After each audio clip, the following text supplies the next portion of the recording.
मैं अपने 4 महीने के बच्चे को अपना दूध पिला रही थी, तभी अचानक मेरे ससुर जी ने दरवाजा तोड़ दिया और मेरे हाथ से बच्चे को छीन कर मेरे शरीर पर बाल्टी भर पानी डाल दिया।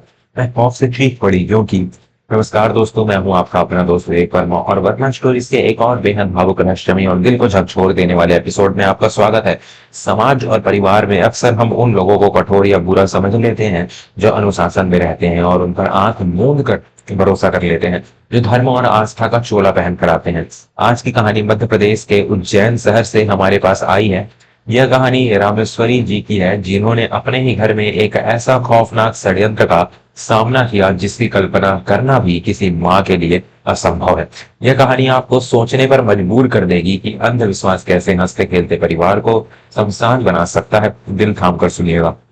मेरा नाम रामेश्वरी है। मेरी शादी उज्जैन के एक बहुत ही प्रतिष्ठित और पुराने परिवार में हुई थी। मेरे पति राघव मर्चेंट नेवी में एक बड़े अधिकारी हैं और साल के 6 से 8 महीने तक समुद्र की लहरों के बीच जहाज पर ही बिताते हैं। हमारे परिवार में मेरे ससुर केशव नारायण जी और मेरी सास सुमन जी रहते हैं।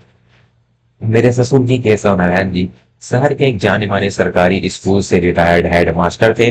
उनका स्वभाव बेहद सख्त, अनुशासित और रूखा था। घर में उनके सामने किसी की जोर से बोलने की हिम्मत नहीं होती थी।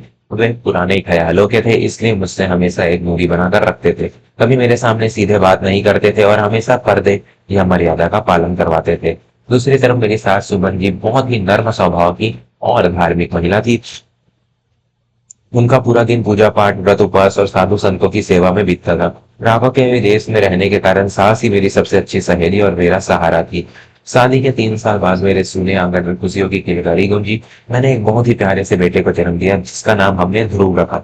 ध्रुव के आने से हमारी पुरानी हवेली में जैसे वसंत आ गया। मेरे ससुर जी भी छुप छुप कर पोते को निहारते और मुस्कुराते थे। राघव उस वक्त भी अपनी ड्यूटी पर थे और 6 महीने बाद ही वापस आने वाले थे। जब ध्रुव 4 महीने का हुआ तो हमारे घर में एक अघोरी बाबा का आगमन हुआ। उनका नाम भैरवनाथ था। मेरी सास सुमन जी उन बाबा को बहुत मानती थी। उनका कहना था कि भैरवनाथ बाबा के आशीर्वाद से ही राघव को इतनी अच्छी नौकरी मिली थी। बाबा के माथे पर भस्म, गले में रुद्राक्ष और बड़ी बड़ी मालाएं और आंखें लाल सुर्ख रहती थी। मुझे उनसे बहुत डर लगता था, लेकिन सास के डर से मैं कुछ नहीं बोलती थी। एक दिन भैरव बाबा ने ध्रुव की जन्मपत्री देखी और अचानक उनका चेहरा भयानक रूप से गंभीर हो गया। उन्होंने एक गहरी सांस ली और मेरी सास की तरफ देखते हुए कहा, सुमन, तुम्हारे इस पोते पर एक बहुत भारी पिशाच दोष है। इसके जन्म के समय ग्रहों की चाल ऐसी थी कि कोई बुरी आत्मा इसके खून की प्यासी है। अगर 1 महीने के भीतर इसका महाअनुष्ठान नहीं हुआ तो यह बच्चा 6 महीने की उम्र पार नहीं कर पाएगा। यह सुनते ही मेरी सास पछाड़ खाकर गिर पड़ी। मैं भी फूट फूट कर रोने लगी। एक माँ के लिए अपने कलेजे के टुकड़े के बारे में ऐसी मनहूस बात सुनना किसी मौत से कम नहीं होता। मेरी सास ने रोते हुए बाबा के पैर पकड़ लिए। महाराज जी, मेरे पोते की रक्षा कीजिए। आप जो कहेंगे मैं करने को तैयार हूँ। चाहे मेरी पूरी संपत्ति ले लीजिए, बस मेरे घर के चिराग को बुझने से बचा लीजिए। बाबा ने अपनी आंखें बंद कर ली, कुछ मंत्र बुदबुदाए और अपने ढोले से एक चंदन की डिब्बी निकाली। इस डिब्बी में अभिमंत्रित जड़ी बूटियों का विशेष लेप है। यह कोई साधारण लेप नहीं। बहू जब भी बच्चे को अपना दूध पिलाए तो उससे पहले इस लेप को अपने सीने पर लगा ले। दूध के साथ इस लेप का असर बच्चे के शरीर में जाएगा और उसके अंदर एक ऐसा सुरक्षा चक्र बन जाएगा जिसे कोई पिशाच नहीं भेद पाएगा। लेकिन ध्यान रहे, यह अनुष्ठान गुप्त रहना चाहिए। बाबा ने बड़ी गंभीरता से कहा। मेरी सास ने वह डब्बी आंखों से लगा ली और मुझे हिदायत दी कि मैं हर दिन बिना नागा किए वह लेप लगाकर ही ध्रुव को दूध पिलाऊं। लेकिन यह बात मेरे ससुर केशव नारायण जी से छुप नहीं सकी। जब उन्हें इस लेप और पिशाच दोनों के बारे में पता चला तो वे बुरी तरह से भड़क गए। उन्होंने मेरी सास पर चिल्लाते हुए कहा, तुम पागल हो गई हो सुमन? एक नवजात बच्चे के मामले में इस ढोंगी बाबाओं की बातों में आ रही हो। उस अनजान लेप में पता नहीं कौन सा रसायन हो। मेरी बहू उस लेप को नहीं लगाएगी। लेकिन मेरी सास भी अपनी जिद पर अड़ गई। आप हमेशा मेरे धर्म कर्म का मजाक उड़ाते हैं। यहाँ मेरे पोते की जान पर बनाई है और आपको अपना विज्ञान सूझ रहा है। अगर मेरे ध्रुव को कुछ हो गया तो मैं इसी आंगन में आग लगाकर अपनी जान दे दूंगी। सास का रौद्र रूप देखकर ससुर जी चुप हो गए। वे गुस्से में पैर पटकते हुए घर से बाहर चले गए। मुझे लगा कि उन्होंने हार मान ली है। मैंने भी एक डरी हुई माँ होने के नाते सास की बात मान ली और बाबा के दिए हुए उस लेप को लगाना शुरू कर दिया। वह लेप बहुत ही अजीब था। उसमें से एक मीठी सी गंध आती थी और उसे लगाने पर त्वचा थोड़ी सुन्न सी हो जाती थी। अगले 2 दिन तक मैंने ध्रुव को वह लेप लगाकर ही दूध पिलाया। लेकिन मैंने एक अजीब सी बात गौर की। ध्रुव अब पहले से बहुत ज्यादा सोने लगा था। जो बच्चा बात बात पर रोता था और खेलता था, वह अब दूध पीते ही एक गहरी मुर्दों जैसी नींद में चला जाता था। उसका शरीर भी थोड़ा ठंडा रहने लगा था। मैंने यह बात सास को बताई तो उन्होंने खुश होते हुए कहा, यह तो बहुत अच्छी बात है बहू। बाबा का लेप असर कर रहा है, पिशाच की नजर हट रही है, इसलिए बच्चा सुकून की नींद सो रहा है। वह तीसरी रात थी। रात के लगभग 11 बज रहे थे। ससुर जी सुबह से घर पर नहीं थे। मैं अपने कमरे में अकेली थी। ध्रुव रो रहा था, इसलिए मैंने जल्दी से बाबा की दी हुई डिब्बी खोली और वह पीला लेप अपने शरीर पर लगा लिया। जैसे ही मैंने ध्रुव को अपने सीने से लगाया और उसे दूध पिलाना शुरू किया, तभी अचानक एक भयानक आवाज के साथ मेरे कमरे का दरवाजा जोर से खुला। इससे पहले कि मैं कुछ समझ पाती, मेरे ससुर केसर नारायण तूफान की तरह कमरे में घुसे। उनकी आंखें लाल थी, उनके कपड़े पसीने से भीगे हुए थे और वो जोर जोर से हाँफ रहे थे। उन्होंने मेरी तरफ देखा और एक झपट्टे में आगे आकर पूरी ताकत से मेरे हाथ से मेरे 4 महीने के बच्चे को छीन लिया। उनका यह रूप देख मैंने जिंदगी में कभी नहीं देखा था। वे किसी खूंखार जानवर की तरह लग रहे थे। बच्चा उनके इस अचानक हमले से जोर जोर से रोने लगा। पिताजी, ये आप क्या कर रहे हैं? मेरे बच्चे को छोड़िए। मैं खौफ से चीख पड़ी, लेकिन उन्होंने मेरी एक नहीं सुनी। उन्होंने ध्रुव को कमरे के दूसरे कोने में रखे बिस्तर पर फेंकने के अंदाज में लिटाया। फिर वे पलटे और बाथरूम की तरफ भागे। अगले ही पल वे अपने हाथ में पानी से भरी एक पूरी बाल्टी और एक खुरदुरा तौलिया लेकर वापस लौटे। इससे पहले कि मैं बिस्तर से उठकर भाग पाती, उन्होंने वह पूरी बाल्टी का पानी मेरे ऊपर उड़ेल दिया। मैं सर्दी और डर से कांप उठी। मेरे कपड़े पूरी तरह भीग चुके थे, लेकिन उनका पागलपन यही नहीं रुका। उन्होंने वह खुरदुरा तौलिया मेरे गले और सीने पर पूरी ताकत से रगड़ना शुरू कर दिया, जहां मैंने वह लेप लगाया था। वे मेरी मर्यादा, मेरी लाज सब भूल चुके थे। वे बस पागलों की तरह तौलिया रगड़ते हुए चिल्ला रहे थे, साफ कर इसे, अभी साफ कर इस जहर को, जल्दी धो इसे। मैं दर्द और खौफ से जोर जोर से रोने लगी। मुझे लगा कि ससुर जी सच में पागल हो गए हैं, उन पर कोई शैतान सवार हो गया है। मेरी चीख पुकार सुनकर मेरी सास सुमन जी दौड़ती हुई मेरे कमरे में आई। कमरे का नजारा देखकर उनके पैरों तले जमीन खिसक गई। मैं भीगी हुई अस्त व्यस्त हालत में जमीन पर बैठी रो रही थी। ससुर जी मेरे पास खड़े हाँफ रहे थे और बच्चा दूर बिस्तर पर रो रहा था। सास ने आगे बढ़कर ससुर जी को जोर से धक्का दिया और चीखते हुए कहा, ये क्या अनर्थ कर रहे हैं आप? एक बहू के कमरे में आधी रात को? आपको शर्म नहीं आई? आपकी बुद्धि भ्रष्ट हो गई है क्या? मैं आज ही पुलिस को बुलाकर आपको जेल भिजवाऊंगी। मैं भी फूट फूट कर रो रही थी और अपने कपड़े ठीक करने की कोशिश कर रही थी। मुझे उस इंसान से घिन आ रही थी जिसे मैं पिता समान मानती थी। लेकिन तभी ससुर जी पर घुटनों के बल गिर पड़े। वे अपने दोनों हाथों से अपना चेहरा छुपाकर एक छोटे बच्चे की तरह फूट फूट कर रोने लगे। उनके इस तरह रोने से कमरा अचानक शांत हो गया। हाँ, बुला लो पुलिस को सुमन, लेकिन मुझे जेल भेजने से पहले उस ढोंगी बाबा को फांसी पर चढ़ाने का इंतजाम कर लो।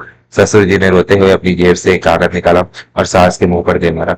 तुम जिसे भगवान का आशीर्वाद समझ रही थी, वह दरअसल मौत का सामान था। मैं कल से इसी काम में लगा हुआ था। मुझे उस लेप पर शक था, इसलिए मैंने चुपके से उस डिब्बी में से थोड़ा सा लेप निकालकर शहर के सबसे बड़ी फॉरेंसिक लैब में परीक्षण के लिए भेज दिया था। अभी आधे घंटे पहले ही डॉक्टर ने मुझे यह रिपोर्ट दी है। ससुर जी ने कांपते हुए हाथों से उस कागज को खोला और कहा, इस लेप में चंदन नहीं बल्कि एकोनाइट नाम का एक बेहद खतरनाक और मीठा जहर मिलाया गया है। यह जहर त्वचा के जरिए शरीर में प्रवेश करता है। जब बहू उस लेप को लगाकर बच्चे को दूध पिलाती थी, तो बच्चे के मुंह और बहू के खून के जरिए यह जहर सीधे उस मासूम के तंत्रिका तथा नर्वस सिस्टम में जा रहा था। यह सुनकर मेरी और मेरी सास की सांसें अटक गई। ससुर जी ने आगे बताया, यह जहर धीरे धीरे बच्चे के अंगों को शून्य कर देता है। इसलिए ध्रुव पिछले 2 दिनों से गहरी नींद में सो रहा था, क्योंकि वह कोमा की तरफ बढ़ रहा था। डॉक्टर ने बताया कि अगर आज रात बच्चे ने वह दूध पी लिया होता, तो सुबह तक उसके दिल की धड़कन हमेशा के लिए रुक जाती।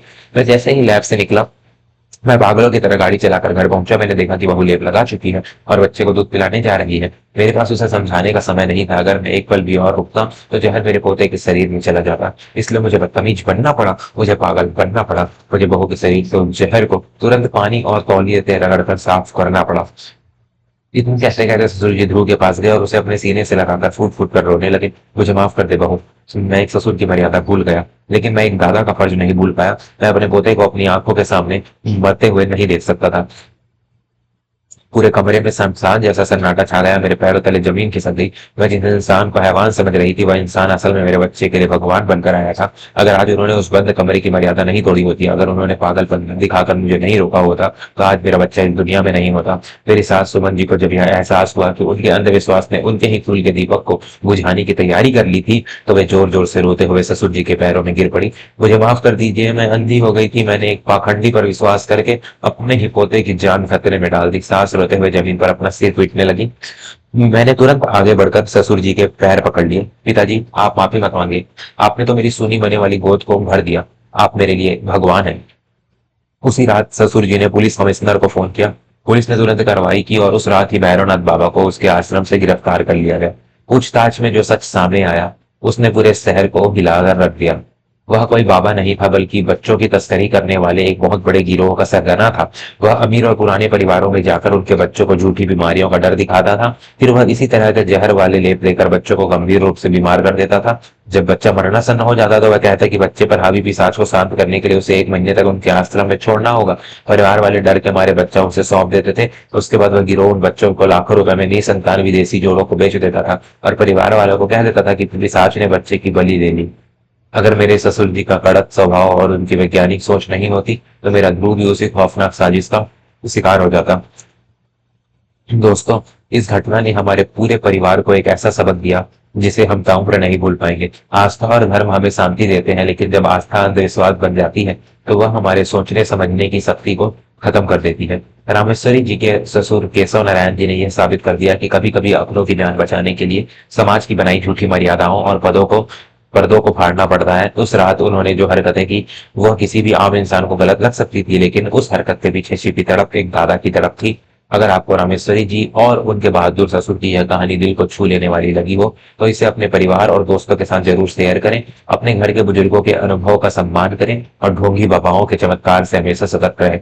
मैं आपका दोस्त विवेक वर्मा अब आपसे विदा लेता हूँ। मिलते हैं वर्मा स्टोरीज की एक और नई कहानी के साथ। तब तक अपना और अपने परिवार का बहुत ख्याल रखिएगा। जय हिंद।